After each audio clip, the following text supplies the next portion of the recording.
지난 영상에서 베트남에 진출한 삼성전자의 탈베트남 계획을 구체적으로 설명해 드렸는데요. 베트남 총리가 삼성에게 하이테크 투자 확대 요청을 하며 삼성의 발을 묶으려 했었습니다. 눈치 빠른 삼성은 즉시 인도와 인도네시아 등지로 설비 이전을 진행 중에 있는데요. 베트남 주석인 수원푹이 가장 많이 면담을 거친 기업이니 빔 그룹도 아닌 삼성전자 이재용 부회장일 정도로 베트남의 한국 의존도는 상상을 초월했습니다. 그러나 그렇게 공을 들인 삼성이 수상한 기류를 보이자 초대주한 베트남 대사까지 나서서 기술 이전을 요구하며 노골적인 투자 확대를 요구했습니다. 본심을 드러낸 겁니다. 하지만 이는 오히려 역효과를 몰고 왔는데요. 세계 IT 기업 시가총액 1위를 달리고 있는 애플마저 베트남이 아닌 인도에 투자를 결정했다고 합니다. 미국 유력 매체 로이터에 따르면 애플은 2022년 3분기에 출시 예정인 아이폰 14 생산 물량 대부분을 인도에 위치한 폭스콘 공장에서 제조하기로 결정했는데요. 본래 인도 폭스콘 공장은 애플의 보급형 제품인 아이폰 S의 휴대폰만이 내수용으로 생산될 예정이었습니다. 장비 세팅이 완료되지도 않은 공장의 제품 라인업을 다급히 변경할 정도로 애플은 상당히 곤란한 상황에 처해 있다고 전했습니다. 애플에게까지 투자 압박을 가해왔던 베트남은 큰 실망감에 빠졌습니다. 애플은 해외 직접 투자에 매우 보수적인 것으로 정평이 나 있는데요. 삼성이 중국에서 베트남으로 공장을 이전할 때에도 겨우 2곳의 소규모 공장을 설립하고 말았을 정도입니다. 그러나 2022년 들어 중국이 아이폰 공장이 위치한 선전시와 상하이에 대규모 영업 중지 처분을 내리면서 상황은 180도 달라집니다. 가뜩이나 협력사들이 떠나며 물류비가 크게 늘어난 상황이었는데요. 결과적으로 물류비가 상승하게 되었고 중국 리스크가 심화되자 애플의 인내심도 이제 바닥을 드러낸 건데요. 마침 자사의 반도체와 디스플레이를 납품하는 삼성전자를 따라 베트남으로의 투자 확대를 고려했다고 전해집니다. 그러나 하이테크 기술 이전과 같은 지나친 요구를 참다 못한 삼성이 탈베트남을 선언하면서 결과적으로 삼성의 존재가 애플의 베트남 투자를 막아버린 셈이 되고 말았는데요. 사실 이는 예고된 수순이었습니다. 애플은 2023년 중으로 차세대 아이패드에 폴더블 디스플레이를 탑재할 예정입니다. 이를 위해 삼성 디스플레이와 논의 중인 것으로 알려진 가운데 베트남이 찬물을 끼얹었죠. 2020년부터 주기적으로 한국 기술자들을 상대로 빗장을 걸며 삼성의 차세대 폴더블 디스플레이 생산 라인이 가동 중지될 위기에 몰아넣은 것입니다. 쓴맛을 본 삼성은 신속히 인도에 차세대 올레드 디스플레이 공장 건립을 진행했고 지난 21년부터 패널 생산에 돌입했습니다. 실질적으로 애플의 요구를 만족하는 중형 폴더블 디스플레이 양산 기술을 보유한 업체는 전 세계에서 오직 한 곳, 삼성 디스플레이 뿐이기에 애플 입장에서는 공급망의 불안정성이 큰 베트남보다는 인도 투자가 정답이었던 것입니다. 경영학적인 관점에서 어셈블 공장은 부품 납품처들과 가까운 것이 최우선 과제입니다. 생산 현황 파악은 물론 적기 납품까지 전반적인 부분에서 변수가 줄어들기 때문이죠. 애플이 탈베트남을 하려는 이유는 이뿐만이 아닙니다. 베트남은 심지어 자국에 위치한 애플 공장까지 가동을 중지시킨 전례가 있는데요. 바로 지난해 5월 박장성에 위치한 공업단지 4곳을 한 달여 동안이나 폐쇄시킨 것입니다. 아이폰은 물론 맥북, 아이맥 등 초고가 제품을 생산하는 공장들이 줄줄이 가동 중단되면서 제품을 구입한 애플 소비자들이 배송까지 3개월을 기다려야 하는 희대의 진풍경이 벌어지기도 했습니다.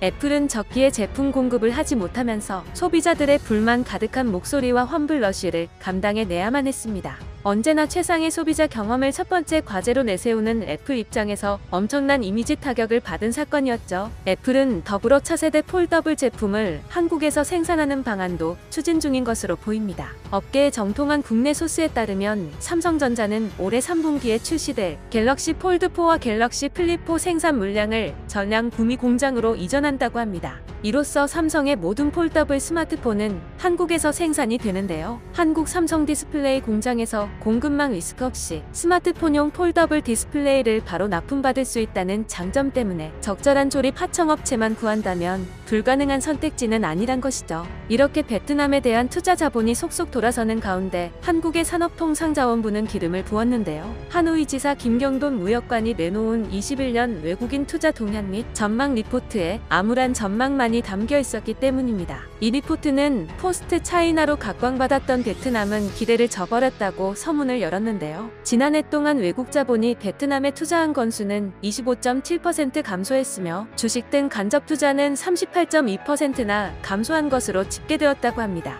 즉 해외 신규 기업들의 공장 유치는 꿈도 못 꿨고 이미 공장이 있는 기업들만 생산 라인 변경 등으로 투입된 비용만이 집계 수치에서 유의미한 모습을 보였을 뿐이라는 것입니다. 이에 산업통상자원부는 정상적인 해외 자본 직접 투자 유입이 이루어지지 않는 것으로 판단했습니다. 그러면서 2021년 한국 기업의 투자 동향도 분석했는데요. 투자 프로젝트가 30.3% 하락하며 극단적으로 축소되었다고 평가했습니다. 이러한 하락세는 2020년부터 이어졌는데요. 실제로 한국은 지난해 단기 투자액이 싱가포르에게 추월당하면서 연간 투자액 순위 1위 자리를 내준 상황입니다. 특히 김경돈 무역관은 베트남에 투자해왔던 한국 기업들을 비롯해 외국계 자본이 베트남에서 돌아서는 이유를 다음과 같이 지목했습니다. 베트남이 주요 생산 공장을 과하게 통제하면서 발생한 기업들의 불만이 높아졌기 때문이다. 즉, 일반 부품들은 공급망에 문제가 생기면 대체제를 찾으면 되지만 최종 조립 및 납품 공장의 운영 자체에 차질이 생기면 답도 없다는 것입니다. 한국 기관들이 또 의외로 베트남은 잘 때리네요. 국내외 전자산업 공급망에 눈이 밝은 한 관계자는 이런 말을 하기도 했습니다. 행정안전부 전자정부 파견 근무 때 직접 베트남에 대해 느끼고 온 것이 있는데 그들은 자의식 과잉의 간을 엄청 본다. 앞서 발생한 일련의 상황들을 종합해보면 단순히 원가 절감을 목표로 공장을 이전하겠다면 베트남 리스크가 없는 인도나 인도네시아가 가장 유력한 후보지인데요. 베트남보다는 아니지만 이들만큼 인건비가 저렴합니다. 줄곧 지적되어 왔던 인프라 관련해서도 최근 양국은 막대한 투자 계획을 발표한 상황입니다. 보통 공장을 한번 건설하면 최소 10년은 가동해야 투자 비용이 회수되는데요. 앞으로의 전망을 봤을 때 특히 인도는 베트남과 달리 포스트 차이나의 역할을 해낼 수 있다는 것이 점쳐지는 상황입니다. 무엇보다도 인도는 쿼드 가입국인데다 자유진영인 탓에 베트남보다 더욱 안전한 무역이 보장되죠. 반면 베트남은 러시아와 연합 군사훈련 계획을 세웠다는 것이 러시아 매체를 통해 보도되며 베트남 리스크를 더 만들어내고 있는데요. 보도된 내용에 따르면 온라인으로 진행된 회의에서 구체적인 날짜를 정하고 예정대로 조율한 일정을 협의했다고 합니다. 이들은 지난 2015년부터 매년 7에서 9월 합동 군사훈련을 벌여오며 하나의 연내 행사로 자리 잡았다는 주장인데요. 그러나 현재 시점이 시점인지라 대부분의 국가들이 러시아와 관련되는 것을 꺼리는 마당에 베트남은 우방이라는 이유로 일정을 적극 조율한 것입니다.